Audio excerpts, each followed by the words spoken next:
September 2005. 17-year-old Taylor Behl, a bright and ambitious freshman at Virginia Commonwealth University, had just begun her new life away from home.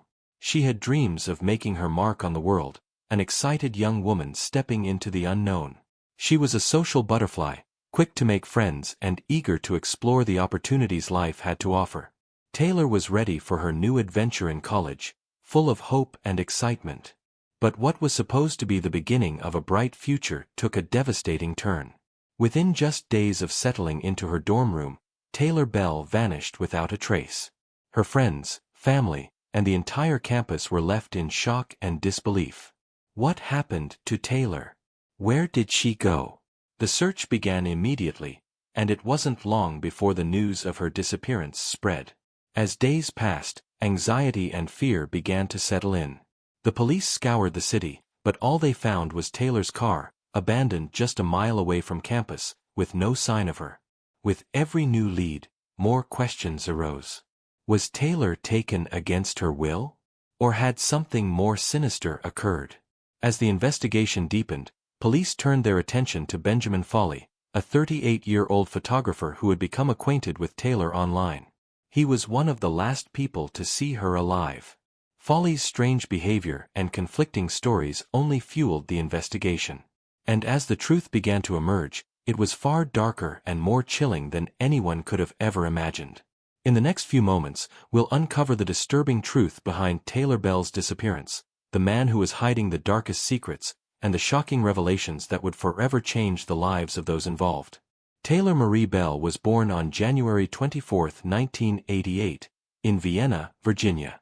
Raised by her mother, Janet Pelissara, and father, she grew up in a close-knit family that loved her deeply. Taylor had always been a bright and enthusiastic young woman with a passion for art and a strong desire to succeed. She dreamed of a career in photography and hoped to make a name for herself in the creative world. As she entered high school, Taylor's vibrant personality and natural charisma made her popular among her peers. Friends described her as confident, outgoing, and friendly. She had a natural gift for making connections with people and could always be found in the middle of a conversation, whether it was about art, music, or the future. Her charm was undeniable, and she was quickly becoming a young woman everyone wanted to be around. When Taylor graduated from high school in 2005, she was ready for the next chapter of her life. That fall, she enrolled as a freshman at Virginia Commonwealth University, VCU, in Richmond, Virginia, majoring in photography. It was a fresh start, new city, new school, new possibilities.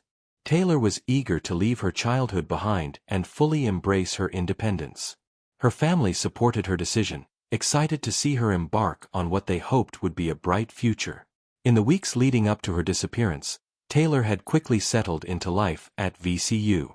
She was active on campus, attending classes and making new friends. Her social media profiles painted a picture of a young woman exploring the world, meeting new people, and sharing her experiences. Taylor was very much living in the moment, enthusiastic about her new life. She posted pictures from her dorm room, chatted online with friends, and even went on a few dates. She seemed unstoppable, just like any other freshman ready to take on the world. But as bright as her future seemed, there were signs that Taylor's life was about to take a darker turn. On the surface, everything appeared normal, but behind closed doors, Taylor had started to engage with strangers online, something that, at the time, seemed harmless. Her online presence was as active as her real-life persona, and in hindsight, that was where her path to tragedy began. It was the night of September 5, 2005, when Taylor Behl disappeared. She had been out for the evening, spending time with a friend, perhaps feeling the rush of newfound freedom as she adjusted to life away from home. It seemed like a normal night for a college student, but it would be the last night anyone would see her alive. The next morning, Taylor's mother, Janet Pelissara, tried to reach her, but there was no answer. Concern began to grow, and as the hours turned into days, the unthinkable became more and more real. Taylor was nowhere to be found. Friends and family immediately feared the worst, but no one could imagine just how horrifying the truth would be. Her parents called the authorities, and soon a full investigation was underway. The Richmond police quickly began to search for any clues that could lead them to Taylor. On September 17, nearly 2 weeks after Taylor's disappearance, a breakthrough came. Her car was found abandoned about a mile and a half from the VCU campus. But there was no sign of Taylor. The car itself was strangely untouched, with no obvious signs of struggle. Yet, it seemed almost too perfect, as though it had been left there deliberately. It was a puzzling clue, one that made investigators more determined but no closer to answers. Authorities scoured the area, hoping to find something that would point them in the right direction. As they investigated, the search grew more intense. Volunteers, friends, and family rallied together, combing through Richmond's neighborhoods, parks, and wooded areas, hoping for any shred of evidence. But still, there was nothing. The search expanded, and as the days passed, more questions arose. Could Taylor have run away? Was she trying to escape something? Or was she taken against her will? Theories emerged, but none seemed to explain the eerie silence surrounding her disappearance. But in the midst of the growing mystery, one name kept resurfacing: Benjamin Foley. He was an older man, an amateur photographer, and someone Taylor had met online. Foley had communicated with Taylor through social media, but he wasn't just another random acquaintance. He had become one of the last people to see Taylor alive. As police delved deeper into Foley's history and interactions with Taylor, a disturbing picture began to emerge. Foley's relationship with Taylor seemed to have become more than just a friendship. But it wasn't until after the discovery of Taylor's abandoned car that investigators realized Foley's connection to her might be much more dangerous than anyone had originally thought. As the investigation into Taylor Behl's disappearance continued, the search for answers grew increasingly urgent. Detectives quickly narrowed in on a man who had become one of Taylor's online acquaintances: Benjamin Foley. Foley was a 38-year-old amateur photographer with a troubling past. He had met Taylor through an online platform, and while their connection seemed innocent at first, his relationship with her would soon become a focal point of the case. Surveillance footage from the night Taylor went missing revealed Foley and Taylor together, leaving her dormitory. The footage raised immediate suspicions. What had transpired between them that night? Foley's version of events was inconsistent from the start. He claimed that he had met Taylor that evening, but his alibi began to unravel as detectives dug deeper. Foley insisted that nothing sinister had happened, but the details of his story seemed to shift every time he spoke. Police took a closer look at Foley's life, and what they found was deeply unsettling. On his computer, they discovered disturbing evidence: multiple counts of child pornography. This discovery pushed Foley further into the spotlight. But it wasn't just the illegal content that raised alarms, it was his behavior. Foley became defensive when questioned and could not account for his whereabouts during key moments of Taylor's disappearance. As the investigation progressed, more chilling details came to light. Foley had been in contact with Taylor in the days leading up to her disappearance, and the two had even planned to meet in person. But there was something off about their interactions. Police now believed that Foley's connection to Taylor was far more dangerous than a mere casual meeting. And then came a break in the case. A tip led investigators to a remote location in Matthews County, Virginia, about 80 miles from Richmond. On October 8, 2005, nearly a month after Taylor had vanished, her body was found in a wooded area, partially concealed in a ravine. She had been brutally murdered. The discovery of Taylor's body was a gut-wrenching blow to her family. The answers they had been desperately searching for were now painfully clear. Foley had been lying all along. The innocent-seeming photographer with a strange interest in Taylor was revealed to be the very man responsible for ending her life. But the true horror of the case would soon unfold further. Foley's confession would expose a dark and twisted truth that no one could have predicted. Days turned into weeks. The search for Taylor Behl continued with no sign of her. The police were stumped, and the mounting frustration weighed heavily on her family. Then, on October 1st, a break in the case came from an unexpected source: a tip. In Matthews County, Virginia, a rural area far from the bustling city of Richmond, investigators followed the lead. It was here, in a remote, desolate ravine, where the unimaginable truth was revealed. On that day, Taylor Behl's body was discovered, discarded and hidden, as if her life had meant nothing. But the sight of her remains left investigators with more questions than answers. Her body had been carefully concealed, left to rot in the quiet isolation of the woods. But the horror of finding her body was only part of the story. The autopsy that followed would confirm what no one wanted to hear: Taylor had been strangled. The brutality of her death shocked everyone who had known her. But it was the discovery of how she had been discarded, abandoned like a piece of trash, that sent a ripple of grief through her family and the community. For Taylor's mother, Janet Behl, the discovery was a gut-wrenching blow. The thought of her daughter, who had been so full of promise and life, now lying lifeless in the woods, was almost too much to bear. It was clear now that someone close to Taylor had done this, and the investigation would soon focus even more intently on Benjamin Foley, the man who had been one of the last to see her alive. The discovery of Taylor's remains wasn't just a tragic moment, it was a turning point in the case. The pieces were finally starting to fall into place. But even with this devastating revelation, the truth behind Taylor's final moments remained hidden.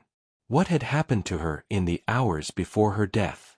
And what role had Foley played in the events that led to her tragic end? As the investigation progressed, Benjamin Foley became the focal point. He had been one of the last people to see Taylor alive, and his behavior grew increasingly suspicious. At first, Foley insisted that he had nothing to do with Taylor's disappearance, claiming they had spent time together at her dorm and that she left with him voluntarily. But as detectives dug deeper, they discovered a different side to Foley, a man hiding dark secrets. He was an amateur photographer, someone who had reached out to young women online. And when police searched his apartment, they uncovered disturbing evidence: 16 counts of child pornography on his computer. This revelation alone raised alarms about Foley's true character. Yet the most chilling part of his story came when he finally confessed. After days of intense questioning, Foley gave a statement that shocked investigators. He claimed that Taylor's death was accidental. According to him, what had started as a consensual act of erotic asphyxiation had gone terribly wrong. Taylor had died in his car, in a remote area of Matthews County, Virginia. But there was something unsettling about Foley's account. His version of events didn't align with the evidence. The inconsistencies in his story led authorities to believe that his confession was not the whole truth. Could it have been an attempt to cover up a far darker truth?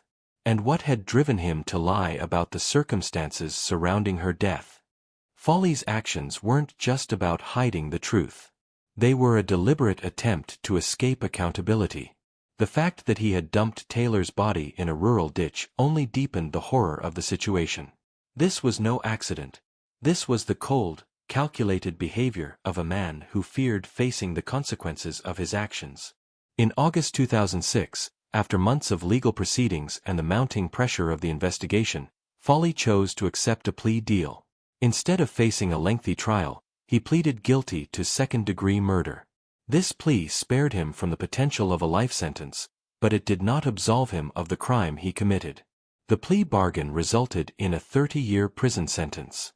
Though Foley's confession and subsequent conviction brought some measure of closure to Taylor's grieving family, the truth about what really happened to Taylor Behl would haunt them forever. And as for Benjamin Foley, he was sentenced to 30 years in prison, a sentence that would see him released at the age of 64 in 2031. The arrest of Benjamin Foley brought some semblance of closure to the case, but the damage had already been done. For Taylor's mother, Janet Behl, no amount of justice could heal the pain of losing her daughter. But Janet channeled her grief into something far greater: advocacy. In the months following Taylor's death, Janet became a powerful voice for victims' rights. She became a relentless advocate for campus safety and online awareness, speaking out about the dangers lurking in the digital world. Taylor's story was a stark reminder of the risks of interacting with strangers online, risks that had claimed her daughter's life. Janet worked with lawmakers and organizations, pushing for stricter online safety regulations. She also fought for better resources for families of missing persons, knowing too well the helplessness that comes with a loved one's disappearance. It wasn't just about her daughter anymore, it was about protecting others from suffering the same fate. In 2007, Janet published a memoir, Love You More: The Taylor Behl Story. In the book, She shared her painful journey of losing Taylor, navigating the horror of not knowing where her daughter was, and the emotional toll of discovering the dark side of the man who had taken her life. Janet's book became a source of strength for many parents and families of missing children. But it wasn't just Janet's work that left an impact. The community in Richmond and beyond felt the loss of Taylor deeply. Memorials were held in her honor, and students across the country were reminded of the importance of caution in the digital age. Taylor's story became a wake-up call, a lesson about the dangers of online predators and the importance of trust in the people we encounter, both virtually and in person. Taylor's legacy continues today through her mother's tireless advocacy. But perhaps the greatest tribute to her life is the awareness she helped raise, an awareness that has undoubtedly saved lives in the years since. As we reflect on Taylor Behl's heartbreaking story, the lessons learned are difficult but necessary. Taylor's tragic fate serves as a stark reminder of the dangers that can lie hidden in online interactions. In a world where we connect with strangers daily through social media and digital platforms, the line between innocent friendship and hidden threats can blur in an instant. Her case underscores the importance of vigilance, not just in the real world but in the digital one as well. The internet can be a tool for great things, connection, education, opportunity, but it also comes with its risks. The predators who prey on unsuspecting individuals, like Taylor, hide behind screens, often portraying themselves as something they're not. One lesson that stands out is the need for open communication. Taylor's story serves as a call for parents, guardians, and friends to keep lines of conversation open with young adults navigating their lives away from home. In Taylor's case, her family was unable to fully protect her from the dangers she faced. But had there been more open discussion about the potential risks, perhaps things might have turned out differently. Another vital lesson is the importance of trusting your instincts. Throughout the investigation, there were moments when Taylor's friends and family felt something was off, yet the truth didn't emerge until it was too late. People close to her noticed odd behaviors, but they had no idea how dangerous those signs would prove to be. Taylor's mother, Janet Pelissara, has since become an advocate for victims' rights, dedicating herself to spreading awareness about the dangers of online predators. Her grief, as raw and unimaginable as it is, has fueled her mission to protect others from experiencing the same pain. In the end, this tragedy reminds us that safety doesn't just happen, it must be actively maintained. We must stay informed, be cautious, and above all, ensure that our connections, both online and in real life, are grounded in truth and integrity. Taylor's story, though filled with sorrow, calls us to stand vigilant for one another, to listen more closely, and to protect the lives of the most vulnerable among us. As we look back on Taylor Behl's tragic story, it's impossible to ignore the deep impact it had on everyone involved. Her family, forever altered by her loss, channeled their grief into advocacy, hoping that Taylor's memory would serve as a warning, a reminder of the dangers lurking behind online connections and the importance of vigilance in the digital world. Benjamin Foley's conviction may have brought some justice, but no sentence could ever truly compensate for the life taken. Taylor's death was a painful wake-up call to the risks of online relationships, something that remains just as relevant today as it was in 2005. The tragic events surrounding Taylor Behl remind us that justice is not always immediate, but the search for truth never ends. Her legacy lives on, and in sharing her story, we honor her memory. If you found Taylor's story haunting and thought-provoking, take a moment to reflect on how we can all stay safer in our digital interactions. Please like this video if you believe in the importance of online safety, and share it to help spread awareness. If you want to hear more about cases that demand justice, subscribe to the channel and hit the notification bell so you never miss an episode. Share your thoughts and reflections in the comments. Your voice matters. Thank you for watching.